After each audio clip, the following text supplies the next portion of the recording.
estamos presentando al politólogo Aurelio Argañarás. Se llamaban Tierra Adentro. Con su columna de los sábados, hoy titulada Gobernar en las malas. Pues fueron campo afuera. Porque Hola Aurelio, buenos días. Buen día, Marínez, ¿qué tal? Bien, muy bien. Bueno, gobernar en las malas.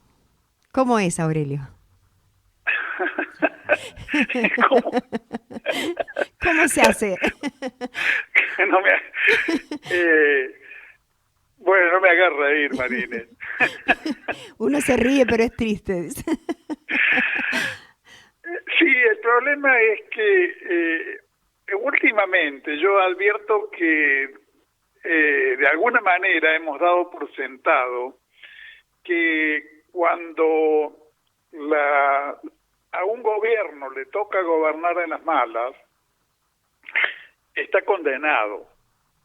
Hemos repetido todos, por ejemplo, que en el curso de la pandemia, en el momento de la pandemia, los oficialismos perdieron en todo el mundo. Supongo que lo habrás escuchado a esto. Sí. Entonces, pareciera ser que hemos considerado que esto es una especie de ley,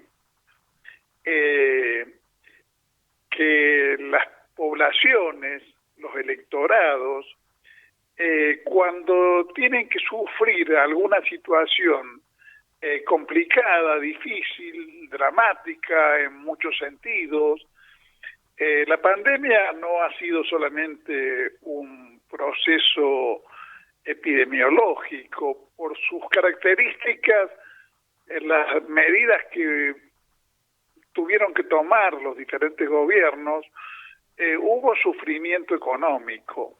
Sí. Hubo un padecimiento fundamentalmente relacionado con lo sanitario, pero además una necesidad de paralizar la economía, de paralizar el movimiento de personas, que generó sufrimientos, no solamente económicos, sino no solamente relacionados con la salud, sino relacionados también con una crisis de la economía. Y bueno, sabemos que después de la pandemia apareció, cuando empezábamos a respirar otro aire, apareció la guerra de Ucrania, y apareció una situación muy complicada en todo el mundo, que además en el caso particular de la Argentina, bueno, tiene que tomar en consideración lo que heredamos del gobierno de Macri, que bueno, por supuesto que hay usinas mediáticas y políticas interesadas en que eso pase a un plano absolutamente secundario o lisa y llanamente se desconozca, y que lo que está ocurriendo en la vida social argentina, en la economía, en el fenómeno inflacionario y demás, sea tomado por la población como una responsabilidad exclusiva de este gobierno. Si las cosas no van tan bien, parece decir tipos caraduras como Negri, el problema es que el gobierno no tiene plan. Pero más allá de las chicanas políticas, creo que lo que nos corresponde es analizar qué hay de cierto en esto de que es imposible gobernar en las malas sin perder prestigio, sin ser electoralmente castigado y en consecuencia sin esperar otra cosa en el futuro del recambio de gobierno, en el caso de los países que resuelven eso por vía electoral, esperar un contraste inevitable.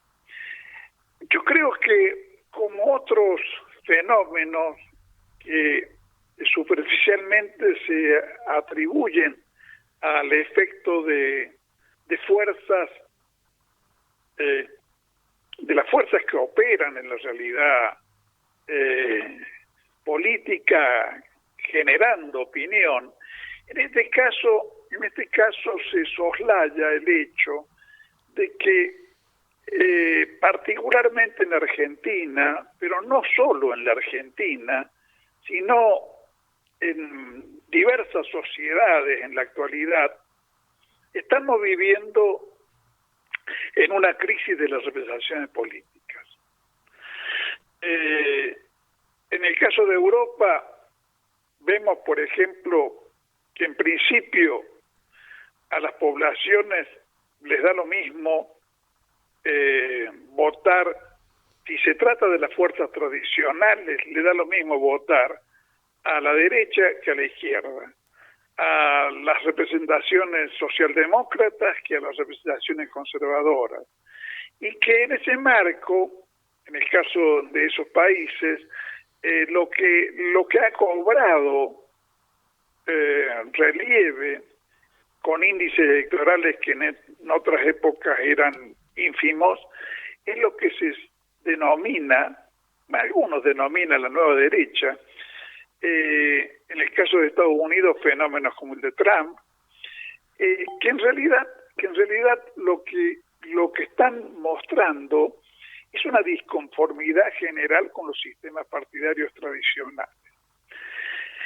En el caso nuestro, la crisis de la representación no está superada, mal que les pese a los partidos políticos o a los voceros de los partidos políticos, a los que quieren considerar que las cosas son eternas y que, bueno, si durante muchas décadas el pueblo argentino, las grandes mayorías populares, tuvieron como identidades dominantes al peronismo como fuerza mayoritaria, que en otras épocas era electoralmente imbatible, y al radicalismo en segundo lugar, eso no puede considerarse de otro modo. Eso no ha cambiado. Y en realidad lo fundamental para explicar una serie de fenómenos de nuestra realidad pasa por allí, pasa porque hemos terminado con una larga etapa durante la cual había identidades electorales estables, identidades políticas estables, en las cuales el pueblo argentino identificaba a las fuerzas políticas como representaciones de un sistema de ideales, de intereses y de aspiraciones que podían ser reconocidos en esas fuerzas y que nos generaban a todos una referencia confiable acerca de lo que se podía esperar cuando gobernaban unos o cuando gobernaban otros.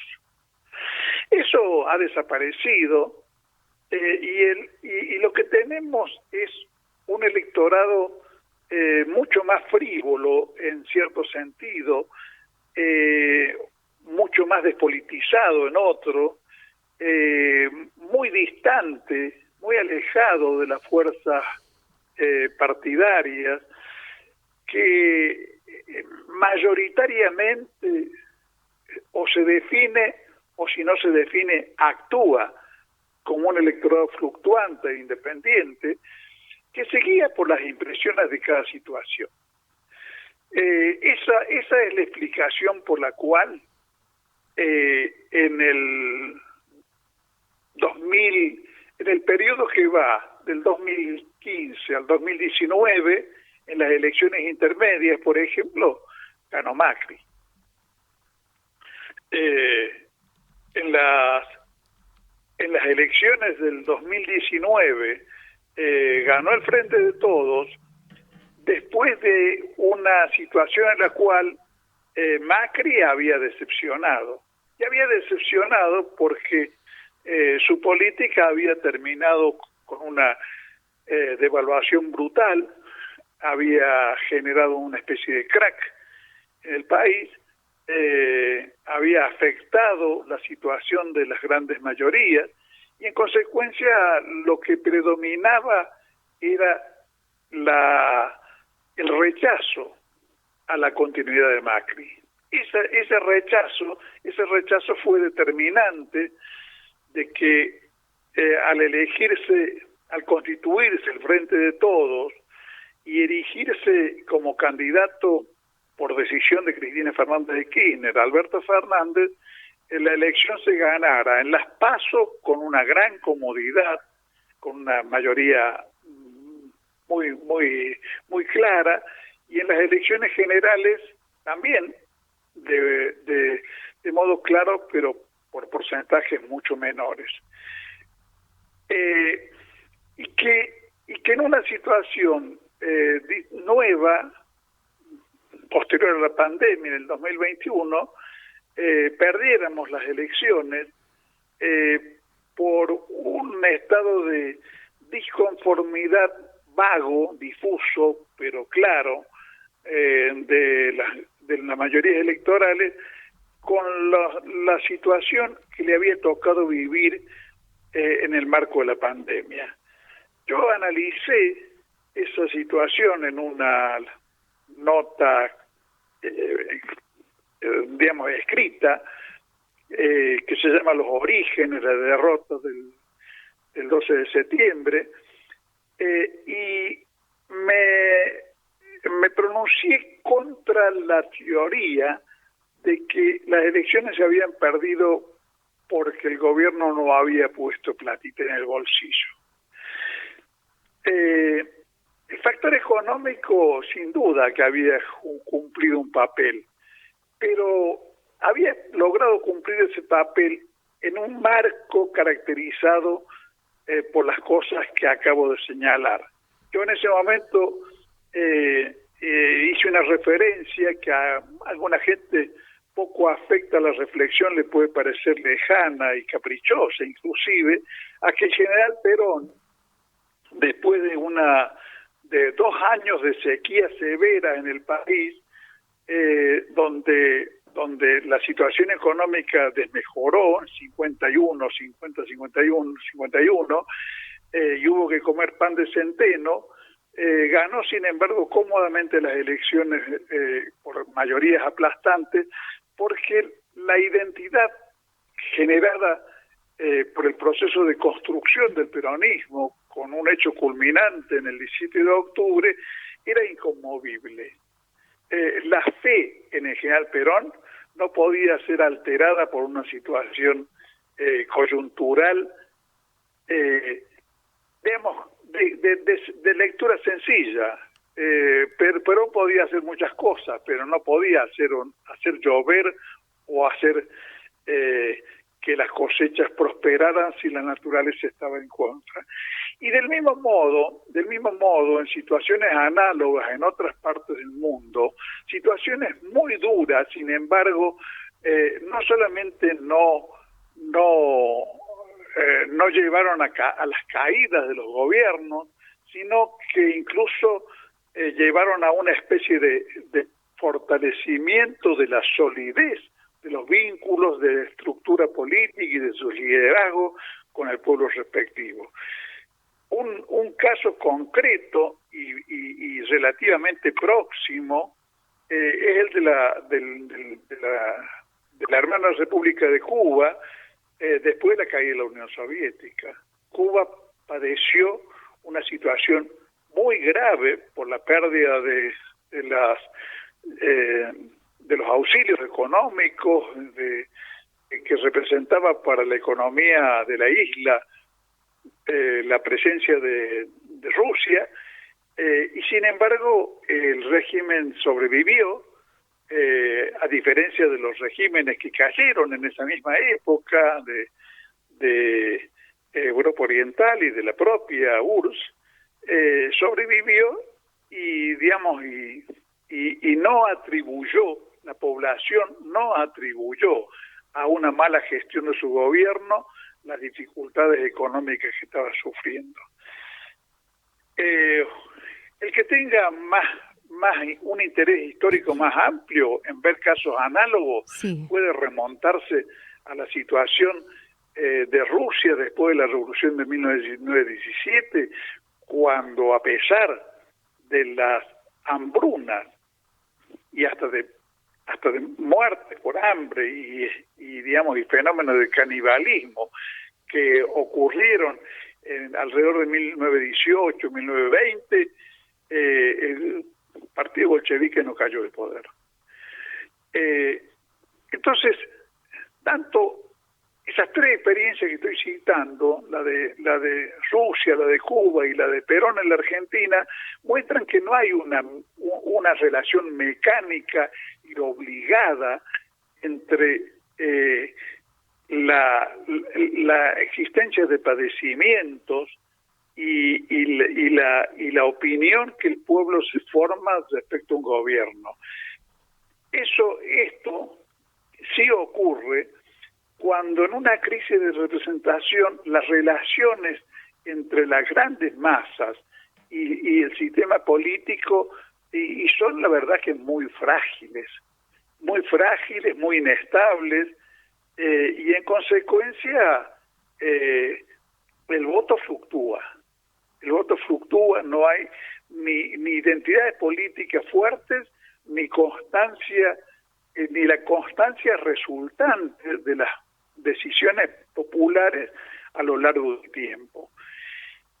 Esto es fundamental porque transfiere el problema al plano de cómo se construyen esas identidades políticas. Y el cómo se construye, y como problema teórico, y la tarea de construirlas, de construir nuevamente una mayoría sólida como tarea práctica, y la verdad que son cosas en las cuales está en juego el futuro inmediato de la Argentina. claro. Porque nosotros necesitamos, para poder salir adelante, una fuerza nacional que defienda los intereses generales del país contra la minoría oligárquica y contra la injerencia extranjera durante muchas décadas. Si estamos fluctuando entre gobiernos populares y nacionales y gobiernos que destruyen lo que hayamos podido construir en esos ciclos, que las destruyen de un plumazo, como Macri destruyó de un plumazo todos los avances que se habían logrado en la época del kirchnerismo, y tuvimos que empezar de nuevo en el 2019 con una situación feroz de deterioro económico, de destrucción industrial y de endeudamiento externo. Entonces, creo que tener en claro que se puede gobernar exitosamente en las malas, y la palabra exitosa tiene que ver en este caso con con sostener el respaldo popular inquebrantable que necesitamos para poder salir adelante contra minorías muy poderosas. Es un problema que debe ser analizado en forma autónoma, porque de lo contrario estamos yéndonos por las ramas y eludiendo analizar el estado del árbol. Creo que aunque parezca una cuestión alejada de las preocupaciones coyunturales que todos tenemos, a mí me parece que merece que le demos por lo menos este tratamiento que estoy intentando. Sin lugar a dudas. Bueno, muchas gracias, Aurelio, por tu colaboración, por tu aporte. Un abrazo. Y gracias a ustedes, hasta el sábado que viene. Ni entran en la discusión pensando que la nación es asunto de doctores.